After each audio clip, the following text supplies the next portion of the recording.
We've already covered a couple of the Fluxx games in the past, but people at Loony Labs wanted to send us one of the newer ones, which is Fantasy Fluxx. So let's open this up and we'll see what's inside and what makes it a little different.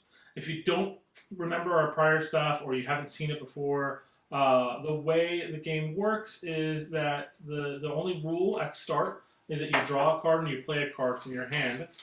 In your hand can be cards like keeper cards that go down on the table. You can also have action cards that can basically do things, rule cards, and goal cards that will basically change the game.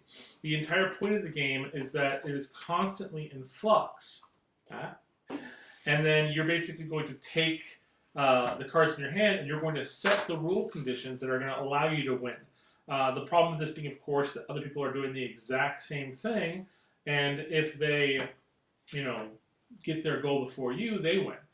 They can also stop you from doing it. So you're going to want to basically play the game in a way that's going to allow you to put your win condition down and then basically place it down. Also, other players might not knowingly stop you and actually might end up helping you by playing a goal down that you just happen to have the cards to play to win. So it's a really kind of fast-paced game. It can go as quickly as just a couple minutes if you get lucky, or it could go for a pretty good amount of time. So the difference of this game, of course, is that it is fantasy themed. So you have goals like the captured princess. You have the beautiful princess in the dungeon, the masters of magic. You have the cranky magic teacher and the wise old wizard. The wand chooses the wizard. You get the magic wand and the humble young hero. So, I mean, these are some pretty straightforward goals. The rules are going to be pretty straightforward in the same as well. Draw 2, draw 3. There does seem to be a new one, which is a free action, which is the City of Thieves. Once per turn, you can steal any keeper or creeper another player has on the table and put it in front of you, with the exceptions of the magic sword, magic wand, and magic ring, which I imagine is very similar to the pirate game, which is the rules of plunder, which you can steal other players, but like not like the captain's hat or the pistol or the cutlass, which is really nice to have this kind of features. When it comes to actual keeper cards, let's get to those. You have the young humble hero, of course, beautiful princess, the inconceivable smart fellow. I see what they did there. Tinker's Avail, magic rings.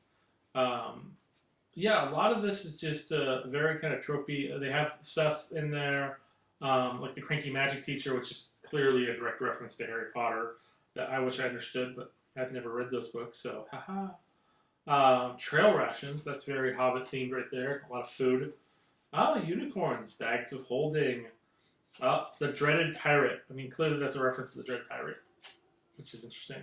And then, of course, they do have creepers. So they have the Dark Lord, Army of the Undead. The Dungeon is a creeper. That's cool. And then Evil. I really love the Dungeon card because unlike a lot of the cards where they're kind of straightforward one items with a white background, the Dungeon card is a full color card, which I was actually a little bit like, oh, when I saw the goal for the Princess in the Dungeon, because usually they have the 2 items on the thing. Like this card here, you can see you have the 2 different wizards. You have the on the card together, so you can know what cards you have. But I didn't realize that the Dungeon Creeper card was a full card. So now that I see that, it does make sense to have these 2 cards together, have that be that image. Really kind of cool idea. If you're a big fan of, fantasy worlds, role-playing games, stuff like that, this is a pretty cool option for you specifically. And then other people that are kind of slightly interested in. It does look like it's very family-friendly. I don't see anything standing out that looks a little inappropriate at all. So that's a really big bonus, It's when it comes to Fluxx, there are so many different flavors of this game. So being able to find the one that best suits you or switch out the flavors here and then, not a bad idea. Well, thank you guys so much for watching. I definitely think that everyone should at least own 1 copy of Fluxx because it is a really fun, often fast-paced game where it doesn't get as stale because the rules aren't always the same. Well, thank you guys so much. We'll see you guys next time.